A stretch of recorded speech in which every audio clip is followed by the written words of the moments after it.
الحمد لله الذي ألف بين قلوبنا وأصبحنا بنعمته إخوانا. الصلاة والسلام على سيدنا محمد المصطفى وعلى آله وصحبه أهل الصدق والوفاء.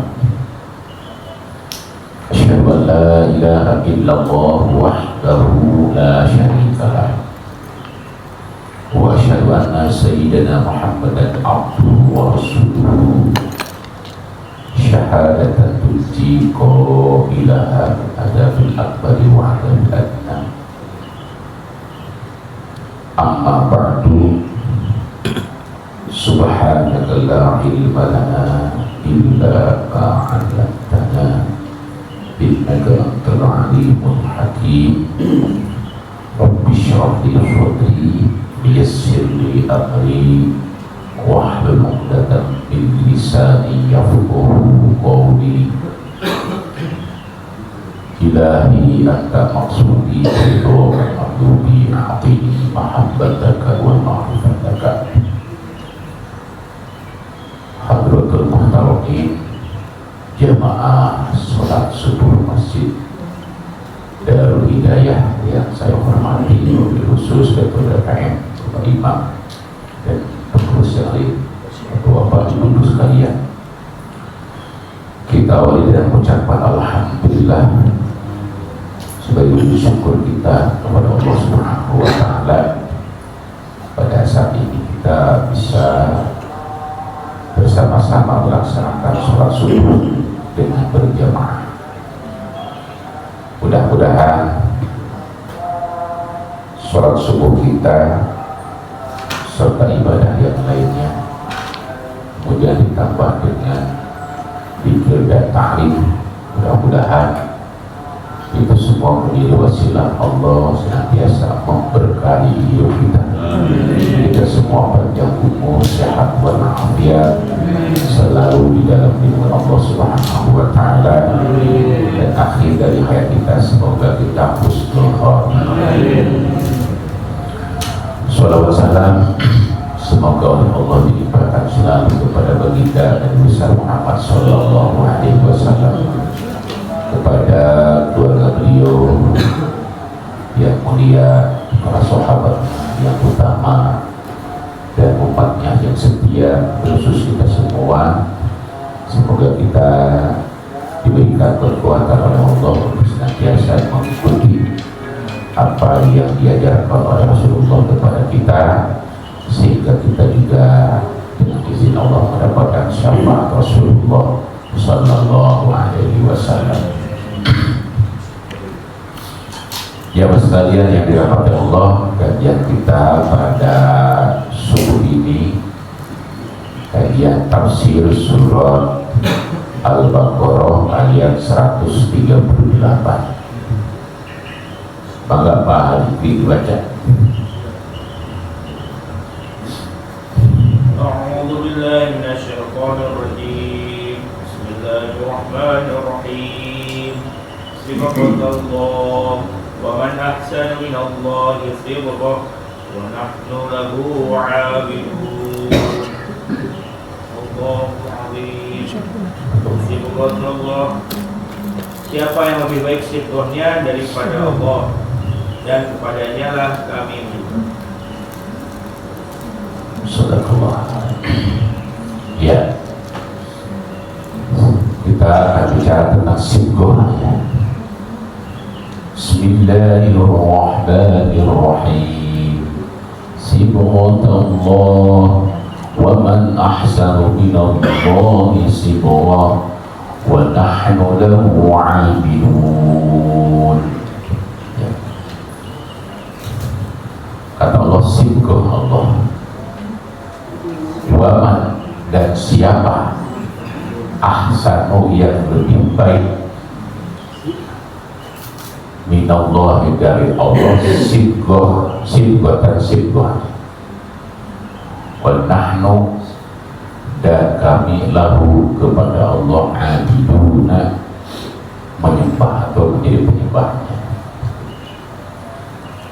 Jemaah sekalian yang dirahmati Allah Subhanahu wa taala, Pertama, apa itu sibgoh dalam bahasa Arab?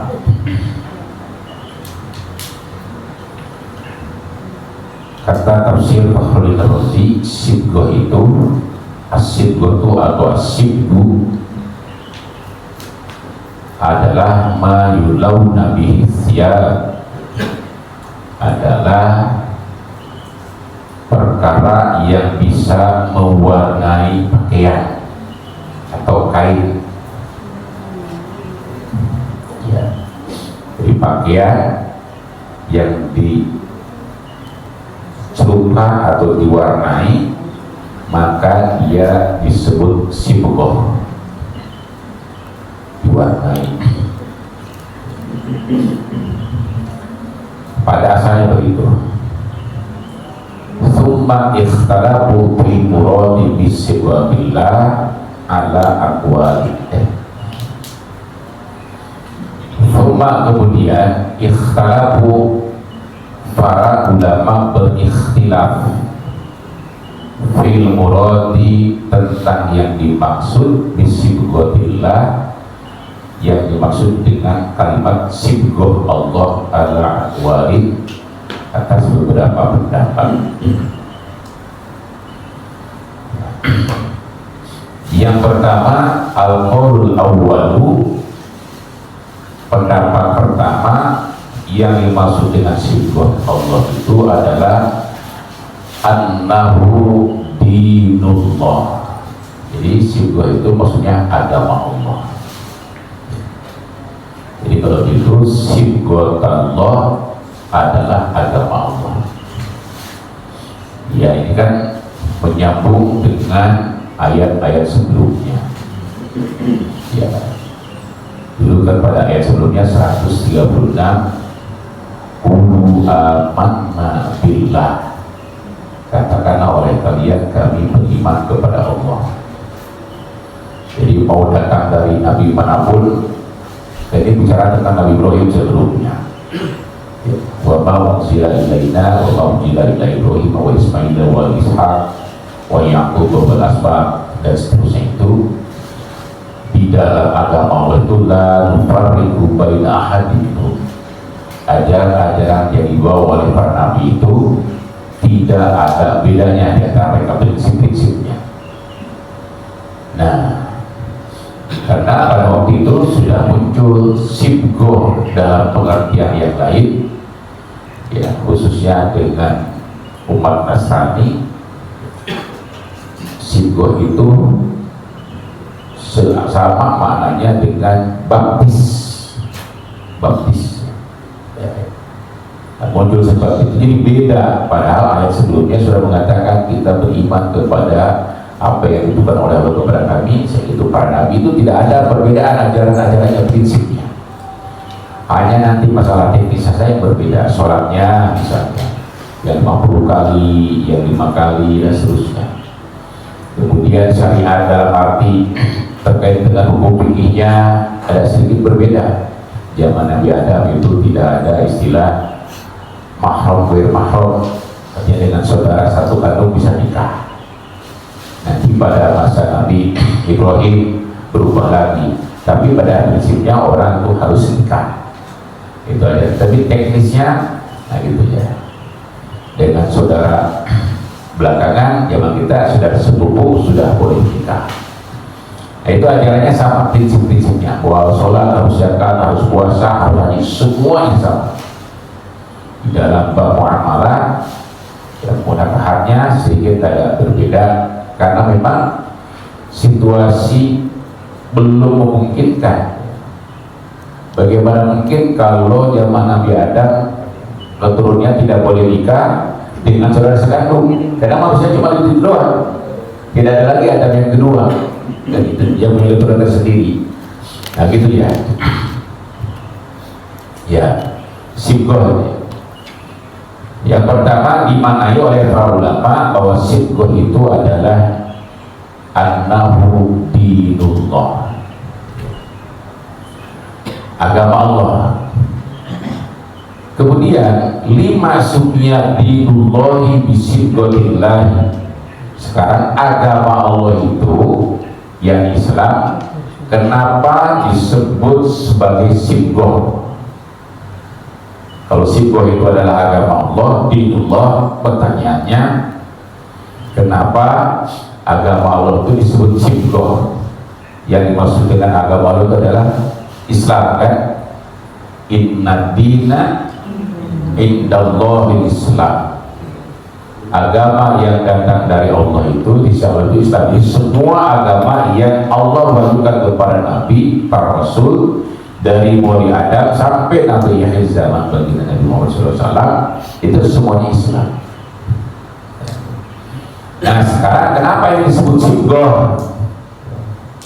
Para ulama memberikan penjelasan, ahaduha anna ba'dun nasara kanu yabisuna auladahum bima asfarin yasumunahu al-ma'mudiyah. Karena untuk mengimbangi jangan sampai salah paham, karena sebagian umat Nasrani, anna ba'dun nasara, sebagian umat Nasrani, kanu yabisuna auladahum, mereka itu memandikan anaknya dengan cara dimasukkan ke dalam air badannya, dimain dalam ke dalam air asfar yang warnanya kuning dulu. Yasumunahu, mereka memberikan namanya itu al-ma'mudiyah. Saya baca al-ma'mudiyah itu apa ya? Lalu saya coba komparasi dengan tafsir lain, dengan kamus-kamus bahasa Arab. Ya, ternyata al-ma'mudiyah itu baptis. Jadi menurut tafsir ini, karena saya belum pernah melihat, jadi orang Islam, orang Kristen itu, Nasrani itu, ya anaknya itu supaya diakui atau resmi sebagai orang Nasrani, maka di zaman ditulisnya ini kitab sejak zaman Rasulullah begitu, mereka itu seperti mewarnai anak ini, dimasukkan ke dalam air bak atau air baskom itu kayak kita, yang di dalamnya itu sudah diwarnai dengan warna tertentu, warnanya warna putih. Ada sebagian tafsir mengatakan bahwa dicelupkannya itu kepada air yang sudah diberi warna dengan namanya ja'faron. Ya, ja'faron itu semacam tinta untuk menulis, ya, ja'faron itu ya. Nah, jadi dulu ada kasus-kasus yang dilakukan oleh para pendeta agama Nasara. Ya, kalau anak itu diresmikan sebagai anak yang Nasrani, dibaptis dengan cara yang dulu itu dimasukkan ke dalam bak kecil kayak baskom kayak gitu. Awal airnya sudah diwarnai dulu. Salah satu warna yang dipakai itu adalah ja'faron. Kalau dalam toko-toko kitab sampai saat ini banyak ja'faron. Hanya tinta sebenarnya, cuma warnanya aja merah atau kuning, tinta. Itu biasanya dari getah atau dari buah apa, ya, sibgoh itu. Jadi untuk menghilangkan keyakinan mereka tentang orang itu sudah beragama Nasrani, maka dalam Islam katakan sibgoh Allah, yang benar itu adalah dinullah. Sibgoh maknanya dinullah. Kenapa dia disebut sibgoh? Karena mengikuti bahasa yang dipakai oleh mereka. Kan Al-Quran itu turun berdialog dengan masyarakat. Kebetulan masyarakat yang diturunkannya Al-Quran tersebut berbahasa Arab, makanya menggunakan bahasa Arab. Satu, jadi kalau ada orang bertanya kenapa Al-Quran diturunkan dengan bahasa Arab, satu, karena memang bergumul, bergulat dengan masyarakat, ya, yang masyarakat itu tidak hamba budaya, ada tradisi, ada apa dan sebagainya. Nah, karena mereka itu berbahasa Arab, ya turunnya harus dengan bahasa Arab. Orang yang Nabi yang diturunkannya tidak berbahasa Arab, bahasa Ibrani, ya bahasa Ibrani. gitu kan. Wa ma arsalna mir rasulin illa bilisani qaumihi liyubayyina lahum. Itu dalam Al-Quran surat Ibrahim. Wa ma arsalna mir rasulin, kami tidak utus seorang rasul illa bilisani qaumihi, kecuali dengan bahasa kaumnya. Kenapa dengan bahasa kaumnya? Liyubayyina lahum, untuk memberikan penjelasan-penjelasan kepada mereka. Ya harus dengan bahasa kaumnya. Ya Nabi Isa, misalnya Ibrani, yang lainnya Suryani. Tapi antara bahasa Arab, bahasa Suryani, bahasa Ibrani itu masih satu rumpun. Bahasa Samia, bahasa Semit itu masih satu rumpun. Nah itu Pak. Illa bisa dibawain ribuan, karena untuk memberikan penjelasan agama. Dan itulah di situ ayat itu juga kemudian ditarik-tarik terkait dengan khutbah. Nah, ulama-ulama tradisional khutbah itu sampai sekarang nggak boleh terjemahkan, Pak. Itu perkara yang sakral, sama seperti sholat. Khutbah ini warok ini kan Jumat, dua khutbah dan dua rakaat. Seperti sholat khutbah itu, mau paham begitu harus dengan bahasa Arab. Ya, di Jakarta masih saya temukan di depan sekolah polisi, di depan Jumat yang sebelah ini kan, kalau dari Bang Lurus ke utara tuh, nah sebelah kanan ini turun sedikit masih hijau kecil. Ya, itu hanya 5 menit selesai khutbah. Ya, makanya Nabi itu khutbah itu tidak pernah panjang, yang panjang sholatnya. Kalau kita kan di Bali, khutbah itu cuma 5 menit selesai, sholatnya yang panjang. Kalau kita kan di Bali, khutbahnya yang panjang bisa 25 menit, sholatnya yang pendek. Ya, ya itu ya. Nah itu ya bahasa. Yang kedua, bahasa Arab itu bahasa yang sangat kaya. Saya mempelajari bahasa Sunda ya, dengan bahasa Arab itu mirip, kaya bahasa itu ya. Jadi bisa menampung perasaan-perasaan, bisa menampung banyak hal. Bahasa Indonesia itu bahasa yang miskin. Misalnya salah satu contohnya, duduk saja. Orang berdiri suruh duduk, bahasa Indonesia duduk ya. Orang sedang tiduran suruh duduk, bahasanya duduk, D-U-D-U-K, duduk. Tapi kalau dalam bahasa itu beda. Kalau orang sedang berdiri suruh duduk, uqud. Jadi ketika kita membaca uqud dalam hadis atau dalam Al-Quran atau dalam bahasa Arab sehari-hari, bahasa Arab sahih ya, bahasa Arab yang resmi, kalau bilang uqud itu misalnya tertulis uqud, berarti yang bersangkutan yang disuruh itu sedang berdiri, uqud. Kalau dia sedang tiduran maka ijlis ya, wala duduk. Dari kata uqud dan kata julus itu akan diketahui posisi orang sebelumnya seperti apa. Tapi kalau dalam bahasa kita ya duduk saja. Coba duduk. Nah kita nggak tahu kalau kalimat duduk itu ditulis, kecuali kalau lihat orang yang sebelumnya. Kalau kalimat duduk itu ditulis, maka ini tidak menggambarkan mana khusus apakah yang disuruh itu sedang berdiri atau sedang tidur. Nah bahasa itu bahasa itu ketampunglah segala jenis perasaan, juga perasaan-perasaan hati itu dimunculkan. Ya, hati itu kan berbicara dengan banyak ragam. Nah dalam bahasa itu ada yang namanya, kalau bicara paraumnya kalam. Ya, kalau ada diskusi namanya muhadatsah. Hadis bicara di situ. Makanya lakukan wa amma bi ni'mati rabbika fahadis. Adapun terhadap nikmat Tuhanmu fahadis, maka berkatalah kau. Ya, kalau berdapat nikmat itu bicara dengan anugerah dari Allah, bila saya. Ya, gitu. Kalau bicara biasa tak kalam. Makanya Al-Quran itu kalamullah. Nah, itu ada taharus, ada takalam. Kalau sampai di dada, itu lagi nanti yang di dalam hati itu. Kan hati itu ada itunya, ada pada bagian-bagiannya hati itu.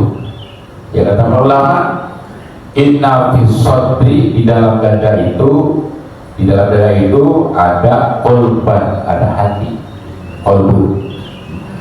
Wa inna fi qalbi, di dalam hati ada fuad, gitu ya.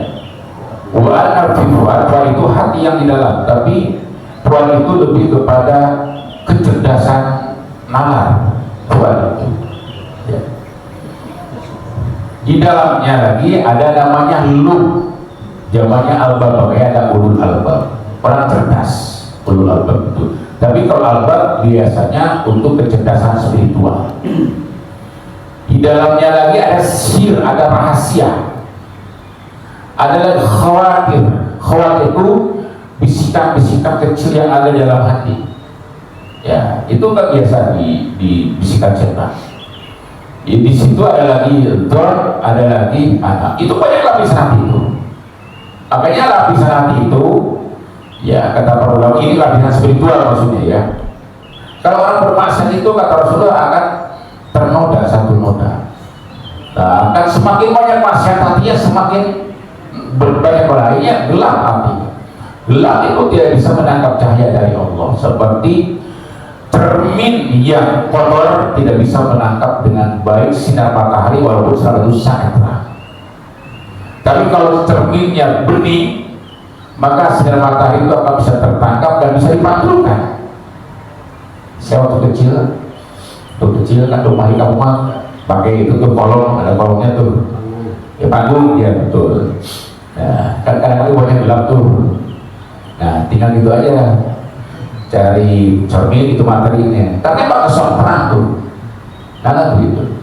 Cahaya bulan juga ternyata begitu, bulan itu berbeda dengan matahari. Kalau matahari punya sendiri, kalau bulan enggak, bulan itu hanya mantul saja kayak cermin gitu. Nah, kalau hati ini kotor, tidak bisa menangkap dan tidak bisa memantulkan kebaikan kepada orang. Makanya dalam mutasawuf itu orang yang harus menjadi mursyid itu harus kamil, orangnya sempurna dan bisa menyempurnakan orang. Nah, itu ya. Jadi lapisan ini luar biasa manusia itu. Kembali ke tadi. Jadi diceluplah si anak ini. Nah, saya nggak tahu sekarang bagaimana cara di situ. Ada yang tahu nggak Pak? Kalau bayi pakai cawan. Cawan. Ya, tapi kalau udah dewasa ada apa? Oh sama ya, sama ya. Saya nggak tahu sekarang dulu pernah saya belajar kristologi kan sebagai orang UI ya. Jadi waktu itu ada mata kuliah kristologi, ada kajian agama Yahudi, Nasrani, kemudian semua agama kita pelajari satu semester untuk bekal saja sebagai pengetahuan karena kita akan terjun ke lapangan. Jadi kira-kira kalau di dunia perang itu sebelum terjun itu kita kira-kira harus tahu kekuatan orang di mana. Kayak sepak bola, gak mungkin pelatih itu kalau mau lawan tim tertentu, misalnya dari luar negeri, katakanlah misalnya sama Bahrain, gak mungkin tempur itu saja harus pelajari dulu di mana kekuatan, di mana kelemahannya, kan begitu aja. Kita juga belajar begitu Pak, belajar tentang Nasrani termasuk dengan sakramentnya, kitabnya dan sebagainya, di mana titik kelemahannya berkaitan dengan kita. Itu dipelajari, tapi itu pun hanya untuk mahasiswa usuluddin saja. Ya usuluddin yang kita filsafat itu belajar, ya gitu ya. Nah dipelajari sebenarnya.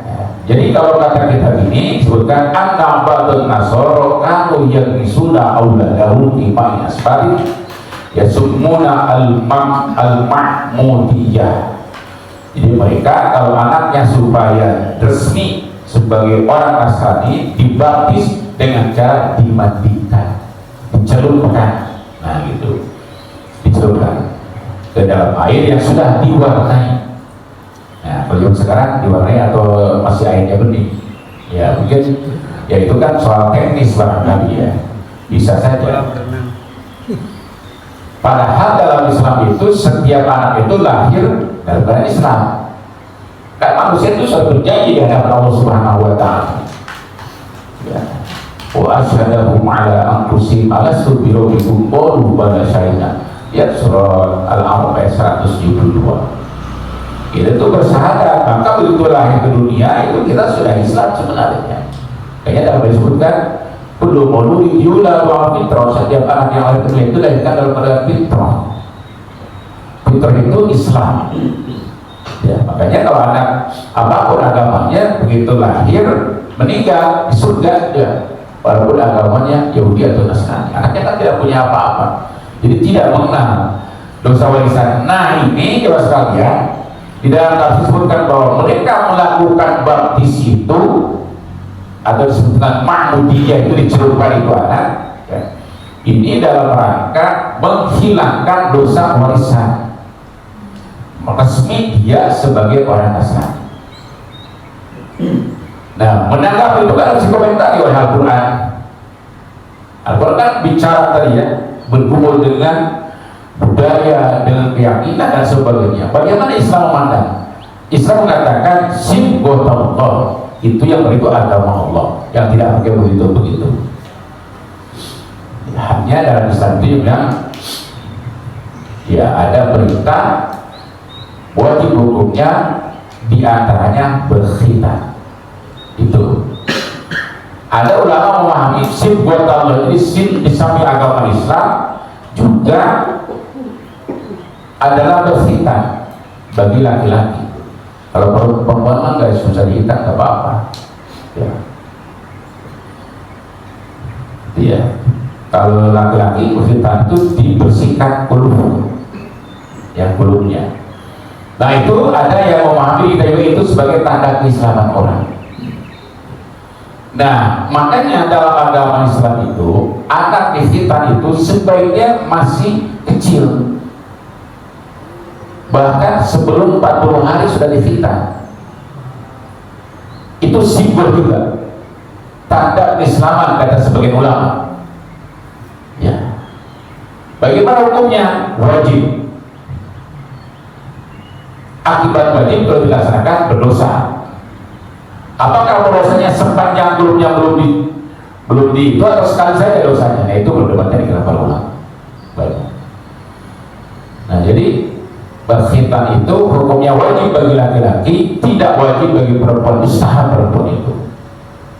Kan sempat dikaji sehingga polemik hukum tentang mengkhitan anak perempuan. Ya proteslah di depan Badan Kesehatan Nasional Indonesia ini, dijawab oleh para ulama hukumnya mustahab. Wa yustahabu ikhihalu bitrawakun dan dari wakul bitrawatib li'ibtid wa yukosu syarbu wal anatahri wal khitanu yajibu gitu. Ya ada sunnah-sunnah fitriyah ya, mencukur kumis, merapikan jenggot, mencukur bulu ketiak dan bulu lainnya, itu hukumnya sunnah. Walistahabul iktihal, disunahkan bagi siapapun yang umat Rasulullah. Iktihal itu memberikan sifat mata di bibir mata sebelah bawah, sunnah itu hukum. Bahkan ada ulama-ulama memahami ternyata karena sering digores itu dengan cara witron. Apa witron itu? Ganjil. Walistahabul iktihal witron 1 atau 3 kali maulid hari begitu, itu akan memperkuat saraf-saraf mata. Terus ya bisa jadi ya, termasuk telinga Pak. Telinga itu kenapa harus digosok sampai mengikuti lekukan itu dan ditarik ke depan? Ternyata itu juga memperkuat saraf telinga dan saraf yang ke mata. Betul itu, saya rasakan. Waktu itu mata saya itu berkedip sendiri gitu, pernah saya alami. Aduh, gimana ya? Saya baca-baca apa hikmah wudhu itu ya, saya baca-baca itu ada ulama yang menjelaskan itu ternyata memberikan pengaruh. Saya coba kalau wudhu itu ingin tarik, betul Pak, hanya beberapa hari hilang kedip-kedip karena saraf mungkin. Jadi luar biasa ya. Itu luar biasa ya. Nah, wa istahabul iktihalu itrawakun dari dahi dan punya rambut dipakai minyak, itu sunnah para nabi Pak, bahkan menjadi bagian dari sakramennya Nasrani. Para nabi itu semua pakai minyak, kalau minyak rambut lah gitu. Cuma kalau saya pakai kadernya rambut yang pakai enak dontah. Sunnah itu. Waktu dari waktu itu memotong kuku. Oh istahab intihal waktu dari waktu itu waktu syaribu mencabut bulu ketiak. Itu bulu ketiak dengan panjang-panjang Rasul tidak suka. Ada yang panjang ketiak. Nanti pulang dibersihin lah. Ya. Karena memang tidak bagus untuk kesehatan. Coba bayangin Pak. Kalau orangnya banyak keringat, bajunya warna putih, ya, burket, ya dulu ada istilah burket ya, maksudnya airnya nyemplung ke situ. Nah, makanya agama itu mengharapkan itu bersih, termasuk bulu-bulu yang di situ. Ya, wal anata takhlid mencukur bulu kemaluan wal khitanu yajibu, sedangkan khitan kalau tadi yustahab itu wa yustahabun intihal itu betul sunnah semua, tapi kalau begitu masuk ke khitan wal khitanu yajibu, berkhitan itu hukumnya wajib, itu apa namanya tadom yang disusun oleh Ibu Rusan dalam kitab Matan Subhan. Wa yustahabun intihal bitrawatun dan tidak diwakil itu berawatib diibtik wa yukasu syaribu wal anatakhib wal khitan yajibu. Saya waktu modal itu kita kecil Pak, Bapak harus dihafal oleh orang kiai. Belum boleh keluar dari pondok kalau itu belum hafal. Belum keluar dari pondok kalau jurumiyah belum hafal tata grama tidak bahasa Arab. Ya, di usaha saya kalau dicari nggak boleh. Tidak diinginkan harus hafal ini, harus bisa menguasai kitab ini. Itu syaratnya pesantren. Kalau pesantren sekarang itu lemah, Pak. Pesantren apalagi yang sama sekolah itu lemah. Ya, saya tahu persis. Tidak seperti pesantren khusus yang tiap harinya baca kitab, hafal dan seterusnya. Ya. Buat tathirul lahum. Nah itu dianggap oleh mereka ya Nasrani itu sebagai pensucian mereka dari dosa-dosa waris. Siapa yang mewariskan dosa itu? Kata Nabi Adam alaihissalam. Dalam Islam beda. Walaupun anak itu hasil zina, tetap anak itu tidak punya dosa dalam Islam. Tidak ada dosa orang ditanggung oleh orang lain, tetapi kecuali kalau ada sebab akibat saja. Ya. Misalnya saya berdosa sama beliau, saya belum minta maaf, belum terselesaikan di dunia sampai di akhirat, maka di akhirat saya harus bayar dosa saya kepada beliau dengan ibadah, dengan para ibadah. Kalau para ibadah saya sudah tidak ada, maka dosa dilimpahkan ke kita. Itu adalah karena hubungan muamalah saja. Tapi kalau tiba-tiba dosa itu pindah ke kita, tidak ada di dalam Islam. Pada dasar waziratu wisruh, tidak ada. Jadi dalam Islam itu sekalipun hasil perzinahan, anaknya suci, tidak menanggung dosa yang dilakukan oleh ibu bapaknya. Hanya nanti kalau anak yang lahir hasil dari perzinahan, permasalahannya satu terkait dengan perwalian, dua terkait khususnya dengan perwarisan. Kalau dalam mazhab ini tambah terkait dengan batal wudu. Nah gitu. Nah itu nanti urusan bisa tinggi. Ya. Walaupun ada orang mengatakan kalau anak ini lahir dari akad nikah tidak kurang dari 6 bulan, maka nasabnya bisa diserahkan ke bapaknya. Tapi itu pendapat minoritas. Tapi kalau anaknya beli dari akad nikah itu ternyata anaknya tidak kurang dari 6 bulan, maka dia ketika nikahnya harus dinikahkan oleh wali hakim, karena itu anak dianggap tidak punya bapak secara hukum. Makanya dia mengatakan anak waliul liman la waliyallah, saya menjadi wali bagi orang yang tidak punya wali. Rasulullah tidak tahu bagaimana as-sultan waliul liman la waliyallah, maka pemerintah nanti negara akan menjadi wali bagi anak yang tidak punya wali. Nah, pembahasan apa itu sultan, nanti banyak lagi bicara dalam ini. Sultan itu siapa sebenarnya? Saya suka ngerebet mana-mana kalau nanti Pak, dia khusus, tapi itu penting memang. Ya. Wajida fa'ala al-wahyu biwaladihi dzalika qala al-ansar nasroniyah. Maka ketika anak itu dalam agama Nasrani itu sudah diculik tadi oleh orang tuanya atau oleh siapapun, akan dikatakan al-ansar nasroniyah, sekarang kamu sudah resmi jadi orang Nasrani. Nah sekarang Pak, kalau orang pindah agama itu harus diurus surat-suratnya, bahwa MUI salah satu lembaga yang diperintahkan untuk memberikan sertifikat, karena itu dasar nanti untuk perubahan nama. Ada kasus di Depok itu Bang, ya saya sebagai pengurus MUI itu, ada orang yang sudah masuk Islam setahun 2 tahun, tapi KTP-nya belum dirubah. Begitu meninggal, perebutan antara oleh pihak gereja dengan kita. Nah, secara secara hukum ini sudah Islam, sudah sholat luar biasa. Tapi begitu meninggal di rumah sakit, meninggal dan dirawat secara asal, keluarganya nangis, nggak bisa, kita nggak bisa bela. Kenapa? Tidak ada bukti-bukti material. Makanya dalam hadis itu, nahnu nahkumu bitawahiri wallahu yatawalla bis-sarair. Islam itu menghukumi sesuatu itu berdasarkan bukti-bukti material. Tetapi Allah menghukum sampai kepada persoalan batin orang, itu yang akan ditolerir. Tapi kita bukti materi, makanya terkait dengan persoalan perdata dan sebagainya harus ada bukti materinya.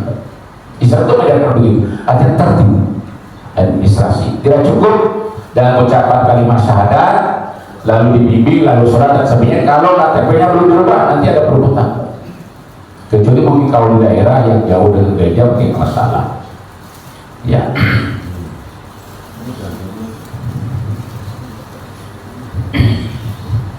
Kemudian, ya, yang berikutnya,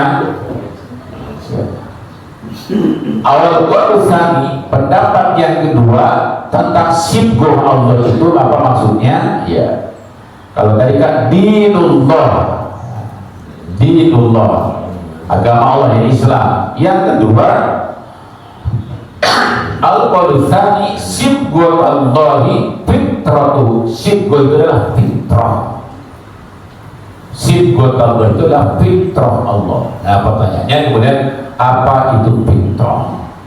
Nah, di dalam surat apa ya? Surat Ar-Rum ayat 30.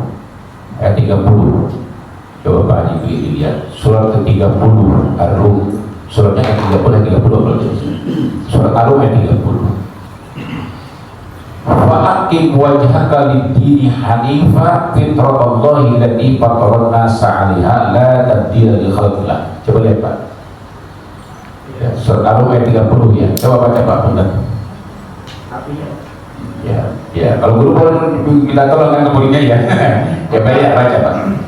Ya artinya boleh. Wajahmu maka hadapkanlah wajahmu dengan lurus kepada agama Islam sesuai fitrah Allah, disebabkan Dia telah menciptakan manusia menurut fitrah itu. Tidak ada perubahan pada ciptaan Allah, itulah agama yang lurus. Tetapi kebanyakan manusia tidak mengetahui. Nah itu fitrah ya. Fa'aqim, maka tegakkan wajhaka, dirimu.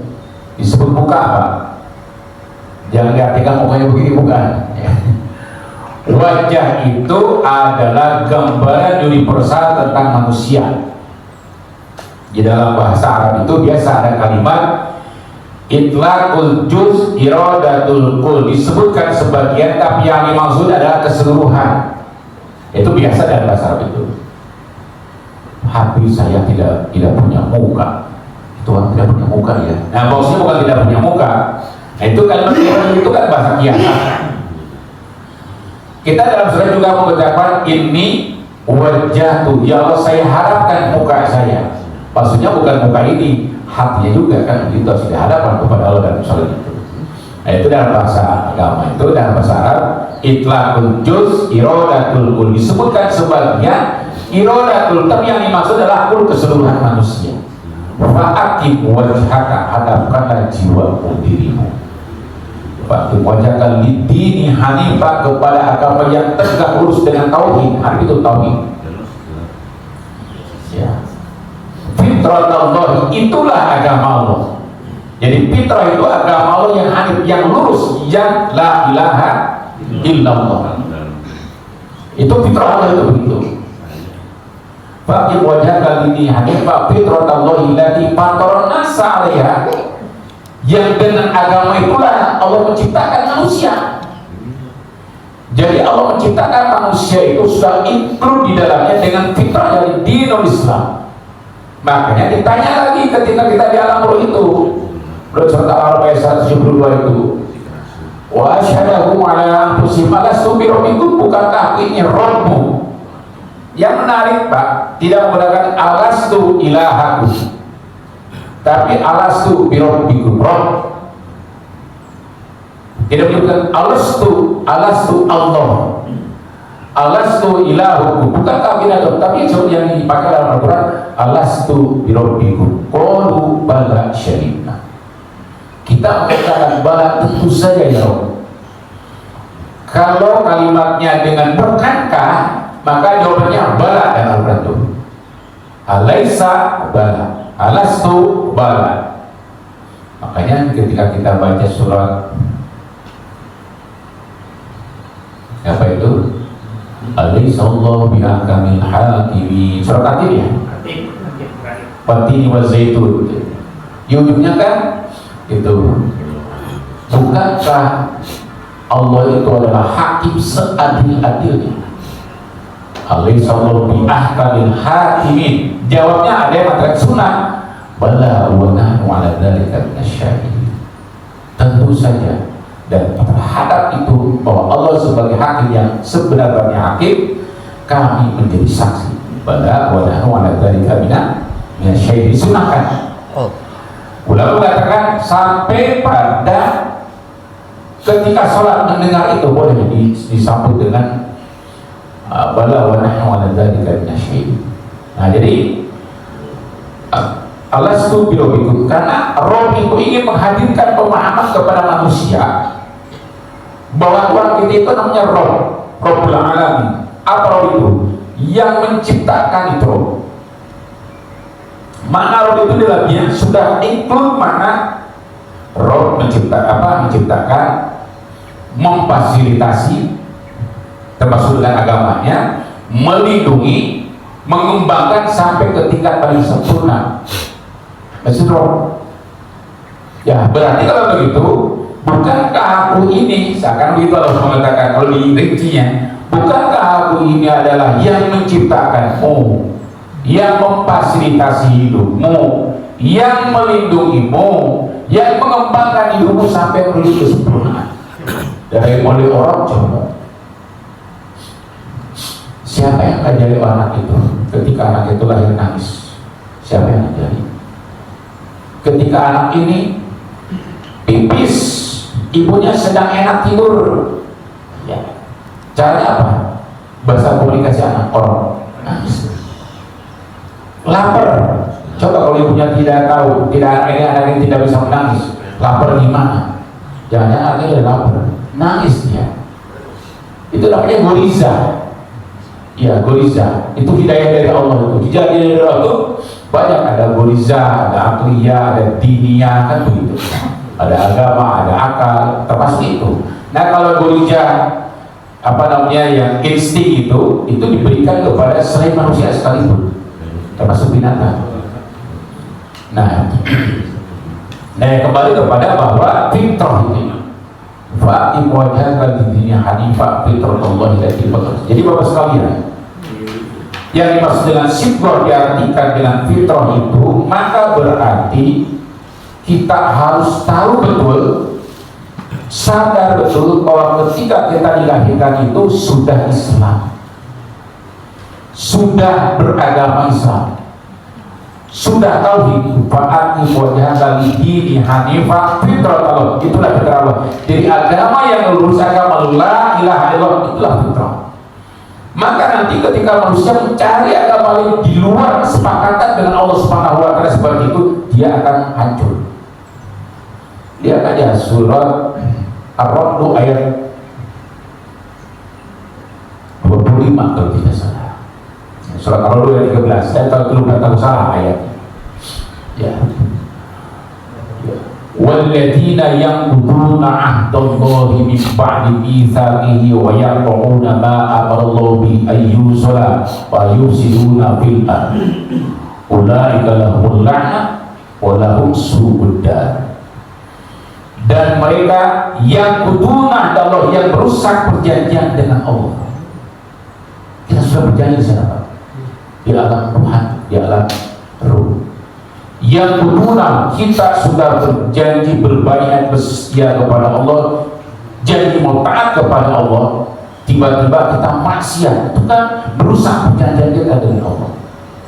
Walladzina yanquduna ahdallah min ba'di mitsaqi, setelah diikrarkan, bahkan dunia kita ikrar lagi, asyhadu an la ilaha illallah wa asyhadu anna muhammadar rasulullah, ini ikrarkan lagi dunia. Yanquduna ahdallah min ba'di mitsaqi wa yaqta'una ma amarallahu bihi ayyusala, dan memutus perkara yang Allah perintahkan untuk disambung. Sebagai ulama mempunyai silaturahim, memutuskan tali silaturahim.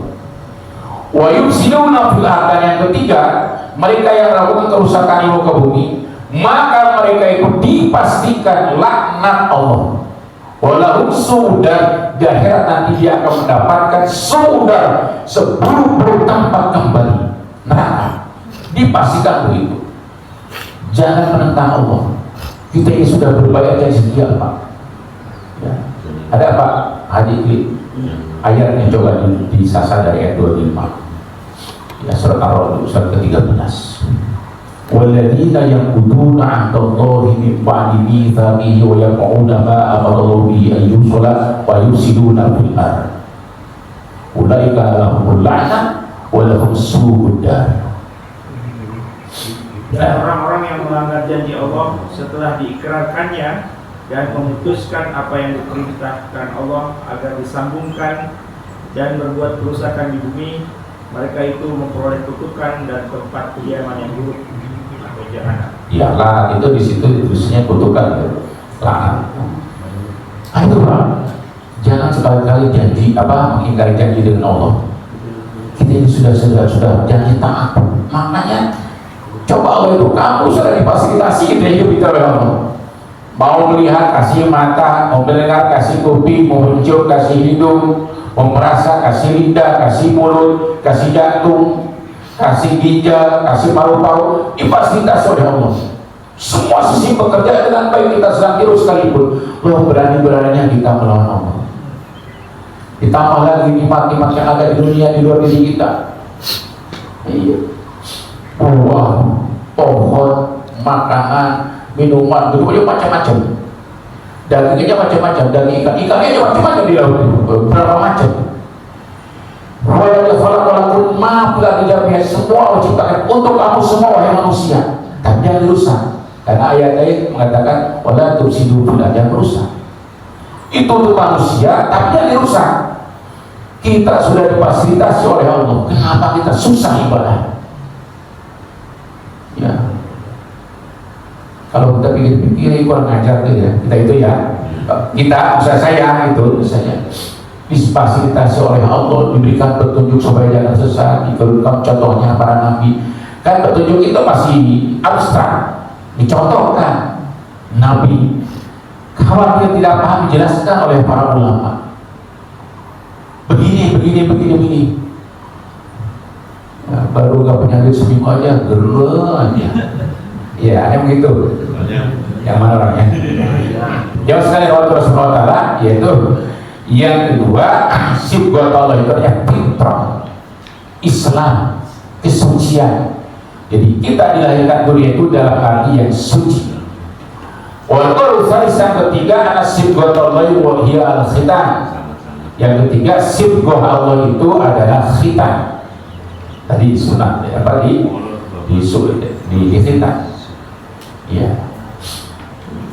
Saya khawatir disunat. Itu artinya disunat itu apa? Dipotong kan? Akhirnya jadi ada sampai biaya itu ini disunat gitu. Jadi boleh kemana-mana kata sunnah itu. Sunnah itu ya. Sunnah itu perilaku yang biasa dilakukan secara terus. Ya. As-sirah al-mustamirah qobihatan kanat au sorihatan itu. Sunnah itu perkara yang dilakukan secara berulang-ulang baik maupun buruk. Itu namanya sunnah. Sunnah Nabi itu perkara yang dilakukan oleh Nabi secara istimewa, secara terus-menerus. Sunnah itu. Walaupun nanti ada sunnah secara fikih, mari sabu ila pilih wala yuaqabu ila tarki, diberi pahala dilaksanakan, tidak disiksa kalau ditinggalkan. Itu sunnah berfikih. Nah ini bergeser ya dari khitan menjadi sunnah, dari sunnah menjadi motong duit orang, disunat katanya itu. Nah, ini sebenarnya perdebatan yang tidak apa sebenarnya, tapi ya sudah bagaimana udah terjadi begitu. Jadi merendahkan kalau menurut saya ya. Ada bantuan dari pemerintah ke sekolah namanya BOS misalnya, disunat. Iya. Kenapa tidak disebut disunat? Harus kalau disunahkan itu disunat itu harus kembali kepada agama yang benar, itu nggak boleh itu boleh dipotong. Nah ini kalau saya tuh udah bias jauh banget gitu loh. Iya. Ya kita habiskan waktunya kan saya jam 7:30 harus sudah di ini mau uji skripsi sama tesis di kampus. Ya saya pulang sebentar. Kenapa? Walaupun Robi yang keempat yang disebut dengan sibghah itu adalah hujjatullah, argumentasi Allah Subhanahu wa Ta'ala dalam Al-Quran maupun Sunnah Nabi, hujjatullah itu sibghah. Nah itu ya, waman asanu minallahi sibghah. Emang apalagi yang lebih baik dari sibghah yang sudah Allah turunkan kepada kita di luar siapa? Apalagi yang lebih baik dari agama Allah, apalagi yang lebih baik dari fitrah, apalagi yang lebih baik daripada Al-Quran dan Sunnah? Tidak ada sebenarnya. Itu praktek-praktek yang bertentangan dengan Islam. Karena ini kan ini agama untuk orang Islam. Ya, agama itu seperti untuk manusia, tapi ketika umat Islam sudah memeluknya, jangan salah paham ketika melihat mereka dilapis, itu tidak bertentangan tidak sesuai dengan ajaran Islam. Yang ajaran Islam itu ya syahadat, ya perjanjian di sana, ya fitrah Islam, Al-Quran dan Sunnah itu yang sudah sibghah. Ya wa man ahsanu minallahi sibghah wa nahnu lahu abidun. Kepada orang kita tegak terus menghambakan diri kepada Alhamdulillah. Subhanaka Allahumma wa bihamdika asyhadu an la ilaha illa anta astaghfiruka wa atubu ilaik. Wallahu muwaffiq ila aqwamit thoriq. Assalamualaikum warahmatullahi wabarakatuh. Waalaikumsalam.